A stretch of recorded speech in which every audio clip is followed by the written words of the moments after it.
एक young couple है, अगर उन्होंने 1 ईयर तक ट्राई किया और उनको अगर बेबीज़ नहीं हो रहे हैं तो उनको समय ज़ाया नहीं करना चाहिए, क्योंकि हमारे पास एज फैक्टर को टैकल करने का कोई तरीका नहीं है। अगर एज ज़्यादा हो गई, स्पेशली फ़ीमेल एज, ये बहुत इंपॉर्टेंट चीज़ है जिसको कई लोग नहीं जानते हैं, समझते नहीं हैं। तो अगर आपकी एज 30+ है, आपकी प्रेगनेंसी नहीं हो पा रही है, तो आप डेफिनेटली किसी प्रॉपर इनफर्टिलिटी स्पेशलिस्ट की सलाह लो। 6 महीने में अगर आपको बेबी नहीं हो रहा है तो डेफिनेटली आपको इनफर्टिलिटी स्पेशलिस्ट की सलाह लेनी चाहिए। इसमें मैंने यहाँ स्मोकिंग बहुत ज़्यादा देखा है, जिसको मैं डेफिनेटली बोलना चाहूँगी कि स्मोकिंग से जो है वो फर्टिलिटी पे बहुत ज़्यादा असर होता है। तो वो जो मेल्स जिनमें ऑलरेडी वो इनफर्टिलिटी से जूझ रहे हैं, उनको स्मोकिंग नहीं करनी चाहिए। आपके कहने का मतलब है जितना लेट मैरिज भी होता है वो भी एक वजह है? वो डेफिनेटली वो एक वजह है, लेट मैरिज है, क्योंकि तब तक एग्स खत्म होने लगते हैं। सबसे सिंपल जो टूल होता है जिसमें हम एग बनने की दवाई देते हैं और हम आपको प्रॉपर टाइमिंग बताते हैं कि कब आप कॉन्टैक्ट करो और कब सबसे ज़्यादा चांसेस मिलते हैं आपको प्रेगनेंसी के। मेडिकल साइंस के पास आंसर है आपके प्रॉब्लम के लिए, तब तक आपको निराश होने की ज़रूरत नहीं है। जो यहाँ की ख़वातीन हैं, आप कह लो, उनकी जो ओवेरियन एजिंग है वो काफ़ी फास्ट है। जो उनके एग्स हैं वो समय से पहले ही डिप्लीट हो रहे हैं, ख़त्म हो रहे हैं। तो दैट इज़ वन इशू जो मुझे काफ़ी सीरियस लग रहा है और इसके लिए हम सबको सोचना पड़ेगा। जो कपल है उनके ही एग्स या स्पर्म्स के साथ बेबी बनाते हैं, बॉडी के बाहर बनाते हैं, लेकिन वो बच्चे उनके अपने ही होते हैं और उनको हम वापस उनके यूट्रस में डाल देते हैं। तो ये कुछ आर्टिफिशियल बेबी नहीं बनता है, बेबी नेचुरल तरीके से ही बनता है, लेकिन उसको बस बॉडी के बाहर हमें बनाना पड़ता है।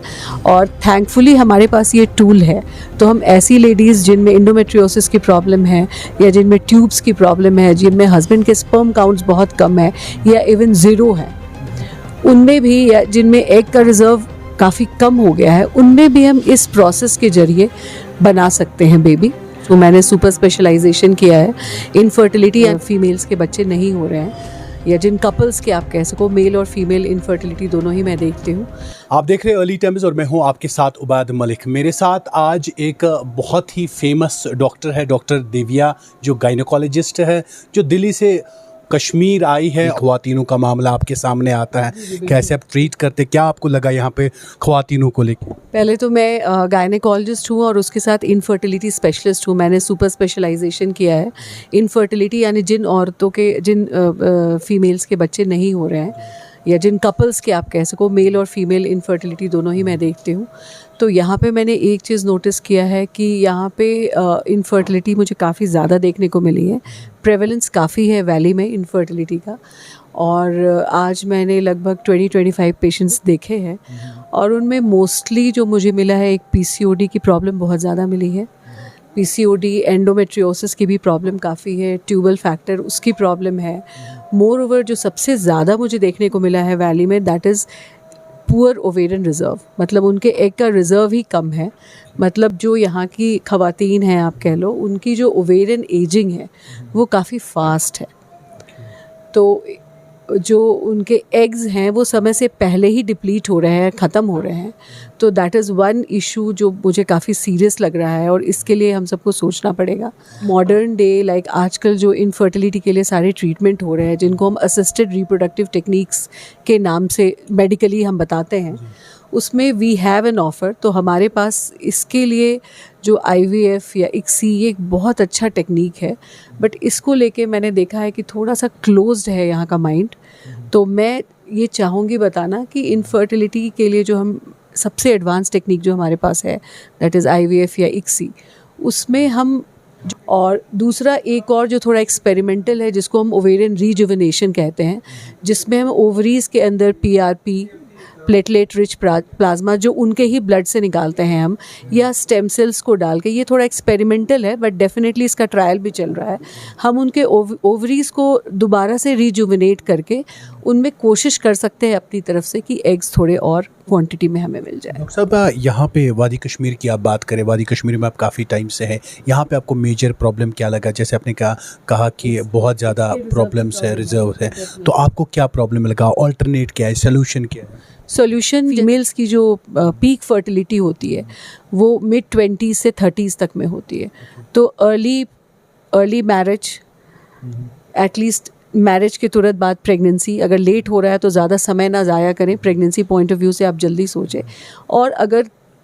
और दूसरा ये है कि अगर आपको लेट मैरिज करना ही है तो एग फ्रीजिंग भी उसके लिए एक टेक्निक होता है, जिसमें हम अपने एग्स या एम्ब्रियोज़ को हम फ्रीज़ कर सकते हैं और हम बाद में जब हम मदरहुड के लिए रेडी हो जाएं तो हम उसको इम्प्लांट करवा सकते हैं। तो ये सारी टेक्निक है, बट इसके लिए थोड़ा ओपन माइंड से आपको डिस्कशन करने की ज़रूरत है।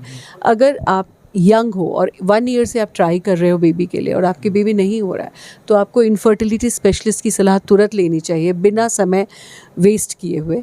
अगर 35 से प्लस ऊपर हो तो और 6 मंथ्स आपने ट्राई कर लिया, या आपको PCOD की हिस्ट्री है, एंडोमेट्रियोसिस की हिस्ट्री है, या आपको कभी ट्यूबरकुलोसिस हुआ हो, या आपको किसी फाइब्रॉयड या किसी भी गायनेकोलॉजिकल इशू है पहले, तो आप 6 महीने से ज़्यादा टाइम ना वेस्ट करें। ख़वातीनों के मामले ये भी रहते हैं, कंसीव नहीं कर पाता है तो उसमें प्रॉब्लम्स होती, फिर सेल्फ मेडिकेशन की तरफ हम जाते हैं, वो भी एक बहुत बड़ा मसला है।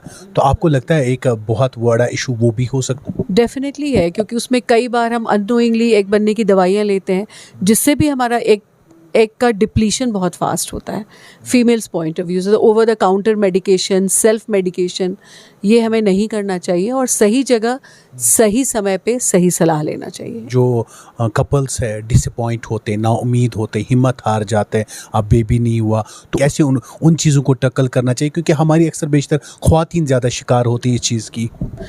देखिए, ना उम्मीदी तो बिल्कुल नहीं रखना चाहिए। जैसे मैंने कहा, एक समय था जब मेडिकल साइंस के पास भी बहुत कुछ नहीं था ऑफ़र करने के लिए, लेकिन अब हमारे पास बहुत सारे टूल्स हैं। उससे ऊपर हमारे पास IUI प्रोग्राम होता है, जिसमें हम माइल्ड मेल फैक्टर को भी टेक केयर कर सकते हैं। और सबसे एडवांस जो तरीका मैंने बताया है IVF या ICSI के थ्रू, उसके ऊपर भी और होते हैं जिनके एग्स बिल्कुल डिप्लीट हो रहे हैं, तो उसमें डोनर एग, डोनर स्पर्म, ये बहुत सारे टूल्स हैं जिसको हम यूज़ कर सकते हैं, जिसके लिए हमें थोड़ा ओपन माइंड से सोचने की ज़रूरत है। और निराश होने की बिल्कुल भी ज़रूरत नहीं है, क्योंकि एज़ लॉन्ग एज़ हमारे पास आंसर है। आप दिल्ली से आते हैं, कितने टाइम से आप कश्मीर में हैं? लोग अगर आपको अप्रोच करना चाहें, कैसे आपको अप्रोच करेंगे? टॉप 10 डॉक्टर्स में आपका नाम आता है। जी, मैं अभी तो नॉर्थ एंड में मैं विज़िट कर रही हूँ और मेरा ये प्लान है, अगर हमारा एसोसिएशन लंबा चले, that is what I am looking for. और तो हर फोर्टनाइटली तो मैं डेफिनेटली विज़िट करूँगी, और बाकी समय यहाँ के डॉक्टर्स हैं उनसे हम इन टच में रह के भी इस प्रोग्राम को आगे बढ़ा सकते हैं। आपने कहा मैंने 25 पेशेंट आज देखे, ख़वातीनों से आपने बात की आज, आपको क्या लगा सारे मामले जब आपके पास पेशेंट आते हैं? यहाँ पे काउंसलिंग की थोड़ा ज़रूरत है और ज़्यादा काउंसलिंग कम हो रही है, लोग ज़्यादा अवेयर नहीं है, ख़वातीन ज़्यादा अवेयर नहीं, आपको वो दिक्कतें लगी यहाँ पे? काउंसलिंग तो ये करवा रहे हैं, बट अलग अलग जगह पे जाके, ये एक ही जगह रुक गए हैं। जैसे एक ही स्टेज पे ये डिफरेंट हॉस्पिटल्स जाते हैं, अलग अलग सलाह लेते हैं, कई बार ये सलाह को मानते भी नहीं हैं, और बहुत सारी चीज़ें ये किस्मत और ऊपर वाले पे छोड़ते हैं। तो मैं यही कहूँगी कि जब तक मेडिकल साइंस में हमारे पास आंसर है, तो आप आप अपने प्रयास को ना छोड़ें, अपनी हिम्मत को ना छोड़ें, अपने होप्स को ना छोड़ें, और आप अगर सही जगह सही ट्रीटमेंट कराओगे तो डेफिनेटली अल्लाह ताला आपको देगा सब। फॉर फ्लंग एरियाज़ की अगर बात करें, शहरों की बात हुई जहाँ पे एक्सपोजर है, पता है लोगों को क्या करना है। जब हम फॉर फ्लंग एरियाज़ में जाते हैं, वहाँ बहनें हैं, माएँ, उनको उतना पता नहीं, उनके लिए क्या सलाह होगी आपकी तरफ से? वो इस दौरान जब वो नई शादी करे, इस दौरान कैसे प्रेगनेंसी? एक यंग कपल है, अगर उन्होंने 1 ईयर तक ट्राई किया और उनको अगर बेबीज़ नहीं हो रहे हैं, तो उनको समय ज़ाया नहीं करना चाहिए, क्योंकि हमारे पास एज फैक्टर को टैकल करने का कोई तरीका नहीं है। अगर एज ज़्यादा हो गई, स्पेशली फ़ीमेल एज, ये बहुत इंपॉर्टेंट चीज़ है जिसको कई लोग नहीं जानते हैं, समझते नहीं हैं। तो अगर आपकी एज 30+ है, आपकी प्रेगनेंसी नहीं हो पा रही है, तो आप डेफिनेटली किसी प्रॉपर इनफर्टिलिटी स्पेशलिस्ट की सलाह लो। सिंपल चीज़ें होती है जो हम लोग बताते हैं, एक जिसमें यंग कपल को फॉलिक एसिड ज़रूर लेना चाहिए। फीमेल में अगर फॉलिक एसिड की कमी होती है तो बच्चे में बहुत सारे डिफेक्ट्स होने के चांसेस रहते हैं। उसके अलावा फर्टाइल पीरियड जो होता है उसकी जानकारी आजकल वैसे भी यूट्यूब पे बहुत सारे एजुकेशनल वीडियोज़ आते हैं, बहुत सारे हॉस्पिटल और डॉक्टर्स अपने डालते हैं, उनसे भी आप थोड़ा नॉलेज ले सकते हो। बट डेफिनेटली मैंने कहा कि ये नॉलेज हेवायर नहीं होना चाहिए, गलत सोर्स से ये नॉलेज नहीं होना चाहिए।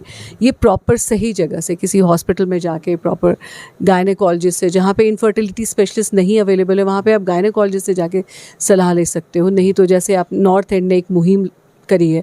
इनके पास गायनेकोलॉजिस्ट हैं, प्लस मेरे जैसे विजिटिंग इनफर्टिलिटी के लिए भी डॉक्टर्स आते हैं। तो आप वंस इन अ वाइल ज़रूर सलाह लो। न्यूली मैरिड हो, आपको चीज़ें नहीं समझ में आ रही हैं, तो प्री कंसेप्शनल काउंसलिंग नाम की चीज़ होती है, जहाँ पे आप सलाह लेके आप पता कर सकते हो कि कौन सा टाइम बेस्ट होता है, जिसमें कॉन्टैक्ट करने से प्रेगनेंसी के चांसेस बहुत ज़्यादा होते हैं।